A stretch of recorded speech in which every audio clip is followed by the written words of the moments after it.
আর শুরুতে আজকে যে বিষয় নিয়ে আলোচনা করব, সন্ত্রাসবাদ এবং তাতে পাকিস্তানের মদত কিভাবে তা গোটা বিশ্বের কাছে ছড়িয়ে দিতে চাইছে ভারত। এর জন্য 7 জনের প্রতিনিধি দল, তারা গোটা বিশ্বের কাছে যাবে, গিয়ে পাকিস্তানের ভূমিকা তারা তুলে ধরবে। অপারেশন সিঁদুর প্রসঙ্গে তারা বলবে। অভিষেকদার কাছে যাব শুরুতে। অভিষেকদা, কংগ্রেসের তরফ থেকে শুরুতে কতগুলো নাম প্রস্তাব করা হয়েছিল, নাম চাওয়া হয়েছিল। রাহুল গান্ধী যেদিনকে চাওয়া হয়েছিল দুপুরের মধ্যেই 4টে নাম বলে দিয়েছিলেন, কিন্তু সেই 4টে নামের মধ্যে থেকে মোস্ট প্রবলি 3টে নাম খারিজ হয়ে গেছিল, একটি নাম ছিল, বাকি 3টে নাম বিজেপির। তোমরা তো অ্যাকসেপ্ট করেছিলে। এক নম্বর হচ্ছে গৌরব গগৈ, সৈয়দ নাসির হোসেন, অমরিন্দর সিং রাজারবাড় এবং আনন্দ শর্মাকে কংগ্রেসের তরফ থেকে মনোনীত করা হয়। আনন্দ শর্মা বাদ দিয়ে বাকি সবকটা নাম খারিজ হয়ে যায়। সলমান খুরশিদ, অমর সিং এবং শশী থারুরের নাম কেন্দ্রের তরফ থেকে সেই জায়গায় মনোনীত করা হয়। নৈতিকভাবে কংগ্রেস মনে করে যে কংগ্রেসের প্রতিনিধি দলকে চয়ন করার ক্ষমতা একমাত্র কংগ্রেস দলের থাকা উচিত। কিন্তু এক্ষেত্রে যেহেতু এটা দেশের প্রশ্ন হচ্ছে, কংগ্রেস এটা নিয়ে কিন্তু খুব একটা বিতর্ক বাড়ায়নি, কিন্তু প্রশ্নটা অন্য জায়গায়। প্রশ্নটা হচ্ছে যৌক্তিকতা নিয়ে। তোমাকে জাস্ট একটু মনে করিয়ে দিই, 2021 সালে এই পশ্চিমবঙ্গে পাবলিক অ্যাকাউন্টস কমিটির চেয়ারম্যান কে হবে সেটা নিয়ে একটা বিতর্ক শুরু হয়েছে। নর্মালি পাবলিক অ্যাকাউন্টস কমিটির চেয়ারম্যান বিরোধী দলের হাতে যায়। এবার বিজেপির তরফ থেকে বলা হয়েছিল অশোক লাহিড়িকে করবেন, কিন্তু দল বদল করা প্রথমে মুকুল রায় এবং তারপর দল বদল করা কৃষ্ণ কল্যাণীকে মমতা বন্দ্যোপাধ্যায় করেছিলেন। তখন যে যুক্তিটা এসেছিল যে পিএসসি পাবলিক অ্যাকাউন্টস কমিটির চেয়ারম্যান হওয়ার যোগ্যতা তো শুধু নামে বিজেপি হলে হবে না, বাস্তবেও বিজেপি হতে হবে। ঠিক এই যুক্তিটা আমি দিইনি, এই যুক্তিটা বিজেপির তরফ থেকে দেওয়া হয়েছিল। তাহলে সেই একই যুক্তির ক্ষেত্রে এটা যদি বিরোধী দলের আমার প্রতিনিধি কে হবে না, ধরে নাও কালকে তোমাকে জিনিস কভার করতে করা হবে, জি কাকে পাঠাবে না পাঠাবে তো জি ঠিক করতে পারে, সেটা তো নিশ্চয়ই প্রেস ট্রাস্ট করতে পারে না বা ক্যালকাটা প্রেস ক্লাব করতে পারে না। তারা বলতে পারে যে আমার না একে পছন্দ, কিন্তু তারপরেও সিদ্ধান্ত আজকে আমি এখানে এসে আমার দল পাঠিয়েছে বলে, এই সিদ্ধান্তটা তো দলের কাছে থাকবে। এটা নৈতিক জায়গা। এবং তুমি যে কথাটা বললে যে একমাত্র বিতর্কটা শুধুমাত্র ইউসুফ পাঠানকে নিয়ে আছে, তা হয়তো নয়। অনেক বিতর্ক, গৌরব গগৈকে নিয়ে হেমন্ত বিশ্ব শর্মা, আমি আসছি। ইউবিটি উদ্ধব ঠাকরের যে এতে প্রিয়াঙ্কা চতুর্বেদী, সেখানেও প্রিয়াঙ্কা চতুর্বেদীর চয়নটা কিন্তু স্বয়ং নরেন্দ্র মোদী করে। আমার প্রশ্নটা হচ্ছে যে ভিত্তিটা কি? তুমি কাউকে যে চয়ন করছো, দলের কাছে নাম যে দল একটা দিয়েছে, যদি যোগ্যতা হয় যে ধরো তোমার হয়ে দৌত্য করতে হবে। ইউসুফ পাঠান আজ অব্দি ম্যান অফ দ্য ম্যাচ পাওয়ার পর খুব ভালো কথা বলেছেন। ইউসুফ পাঠান কিন্তু ইরফান পাঠান নয়, ইউসুফ পাঠান কিন্তু বিরাট কোহলি নয়, ইউসুফ পাঠান কিন্তু সঞ্জয় মঞ্জরেকর নন, যে যারা খেলা ছাড়ার পর কমেন্টেটর হিসেবে নাম করেছেন, যে কথা বলতে পারে না। তুমি তাকে চয়ন করার ভিত্তিটা কি? যদি যোগ্যতা হয়ে থাকে, যদি দৌত্য হয়ে থাকে।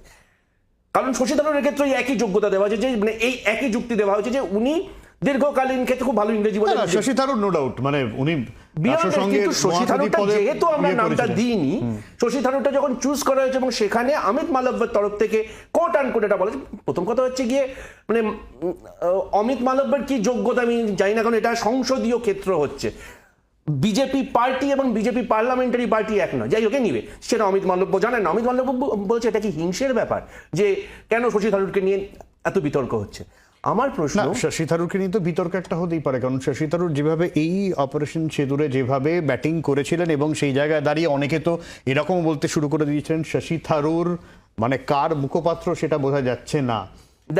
শশী থারুরকে নিয়ে কিন্তু অনেক জল্পনা, কিন্তু দেখো জল্পনা অনেক কিছু ছড়িয়েছে, জল্পনা অনেক কিছু হয়েছে। শশী থারুর এখন আমি যতক্ষণ পর্যন্ত আলোচনা করছি, শশী থারুর কংগ্রেসের একজন অত্যন্ত বর্ষিয়ান সাংসদ, কেরল থেকে জেতা 4 বারের সাংসদ। আচ্ছা, তার শিক্ষাগত যোগ্যতা, তার আর্টিকুলেশন, তার ভাবমূর্তি নিয়ে আমার কোনো বক্তব্য নেই। আমি আমাদের সঙ্গে রয়েছেন অভিষেকদা, যে প্রশ্নটা তুললো যে কোন অঙ্কে প্রতিনিধি নির্বাচন, পরিচিতিকে দেখা হয়েছে, তার বাচনবন্দিকে দেখা হয়েছে, আন্তর্জাতিক সম্পর্কে তার জ্ঞানের উপর দেখা হয়েছে, বিশ্ব রাজনীতিতে তার দক্ষতা, ইউসুফ পাঠানের একটা রাজনৈতিক পরিচিতি তার নেই।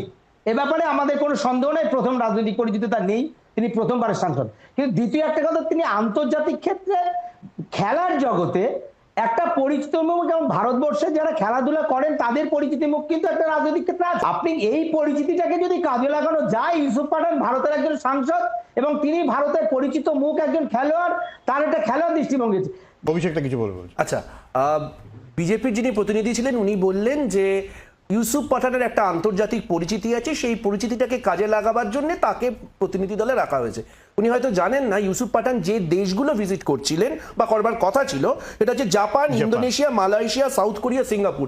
এর কোনো দেশই ক্রিকেট খেলার জন্য অন্তত পরিচিত নয়।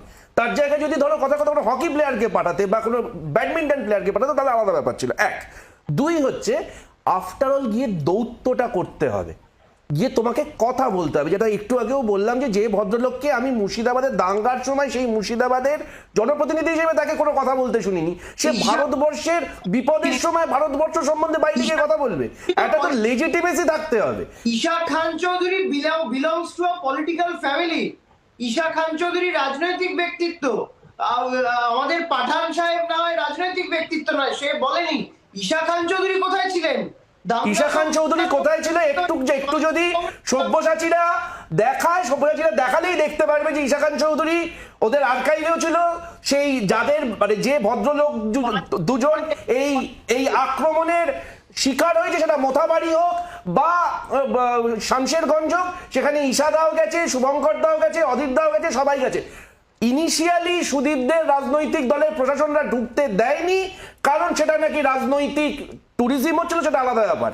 সেই আজকে সেই আর্কাইভটা দেখানোর সুযোগ নেই, তাই থাকলে নিশ্চয়ই। আর যদি তুই না দেখতে পেয়ে থাকিস ভাই, তাহলে তোকে অবিলম্বে চোখ দেখাতে হবে। পুত্র ওনার তো এলাকায় থাকার কথা। উনি এলাকাতেই ছিলেন বলেই, এবং এলাকাতেই ছিলেন বলেই সেটা মোথাবাড়িতেও আমরা পদযাত্রা করলাম। সেই পদযাত্রা আমরা যে আলোচনাটাই আছি এবার, সেটা হচ্ছে যে এক, কংগ্রেস এটার প্রতিবাদ করেছে কি করেনি? উত্তর হ্যাঁ, জয়রাম রমেশজি প্রতিবাদ করেছেন। রাহুল গান্ধীর তরফ থেকেও প্রতিবাদ করা হয়েছে যে কংগ্রেসের প্রতিনিধি দল কংগ্রেসই একমাত্র চয়ন করবে। হ্যাঁ, কিন্তু সেই প্রতিনিধি দল চয়ন করবার ক্ষেত্রে না পাঠাবো না এরকম কোনো স্ট্রং স্ট্যান্ড আমরা নিইনি, কারণ এই মুহূর্তে দলের আগে দেশ। সেখানে দাঁড়িয়ে আমরা যদি এই প্রতিনিধি দল চয়ন করার ক্ষেত্রে ওরা করতে গিয়ে যদি দেরি হয়, সেই এবং এটা রাহুল গান্ধী নিজেই ব্যাখ্যা করেছে। এটা কি তারা তৃণমূল করছে বলে তোমার মনে হচ্ছে? তৃণমূল কি করছে? একটু আগে সুদীপ যেরকম বললো যে তৃণমূল এই দীর্ঘসূত্রিতা করে এই ব্যাপারটা থেকে রাজনীতি করতে চাইছিল, তার জন্য সুদীপ উত্তর দিতে পারবে। আমি তো তৃণমূলের হয়ে উত্তর দিতে পারবো না। আমরা কেন এইটা নিয়ে আমরা আমাদের প্রতিবাদ জানিয়েছি, কিন্তু সেই প্রতিবাদটাকে পয়েন্ট অফ নো রিটার্ন করতে দিইনি। তার কারণ এই মুহূর্তে আগে দৌত্যটা করতে হবে, কারণ পাকিস্তানকে যদি তার মুখোশ খুলতে হয় তাহলে এই মুহূর্তে। তবে তার মানে এই নয় যে আমার দলের সার্বভৌমত্ব, আমার দলের সিদ্ধান্ত নেবার অধিকার অন্য কারোর আছে। দুই, দেশের প্রতিনিধিত্ব করার জন্য একজন সংসদকে নেওয়া হয়েছে, সেই সংসদকে যেতে দেবো না বা যাবো না বলে প্রশ্ন তোলে এই মুহূর্তে যুদ্ধকালীন অবস্থায়। তারা শুধু দেশ বিরোধী নয়, তারা জাতির বিরোধী, সভ্যতার বিরোধী, বাঙালির বিরোধী। আমি প্রত্যেকে 20 সেকেন্ড করে আমি র্যাপ আপ করবো, 20 সেকেন্ড করে, জাস্ট 20 সেকেন্ড করে, খুব সংক্ষেপে। অভিষেকটা খুব সংক্ষেপে 20 সেকেন্ড। দেশ বিরোধী কি দেশ বিরোধী নয় সেটা বলবার অধিকার আমার তোমার কারণ নেই, সেটা একমাত্র স্বরাষ্ট্রমন্ত্রক বলতে পারে। এবং সেখানে দাঁড়িয়ে আমি একজন রাজ্যের মুখ্যমন্ত্রী, আসামের মুখ্যমন্ত্রী, তিনি আমাদের একজন নির্বাচিত সাংসদ সম্বন্ধে যে কথা বলেছেন সেটার এগেনস্টে আমরা কন্টেম্প করবো। এক, দুই, জাস্ট যেটা দিয়ে শেষ করবো, এই যে জ্যোতি মালহোত্রা যিনি ধরা পড়েছেন এবং তোমরা একটু আগে দেখাচ্ছিল, হরিয়ানার নির্বাচনে বিজেপির পক্ষে ভোট দেওয়ার জন্য আবেদন করা থেকে শুরু করে নরেন্দ্র মোদীর সঙ্গে ইনফ্লুয়েন্সারদের মিটিং এ থাকা থেকে শুরু করে সব জায়গায় উঠেছিলেন। না, নরেন্দ্র মোদীর পক্ষে জানা সম্ভব না। অর্থাৎ আমাকে জানতে হবে যে এখানে গিয়ে বাজার গরম করবার জন্য আমি কি কি বলতে পারি আর কি কি বলা উচিত। আচ্ছা।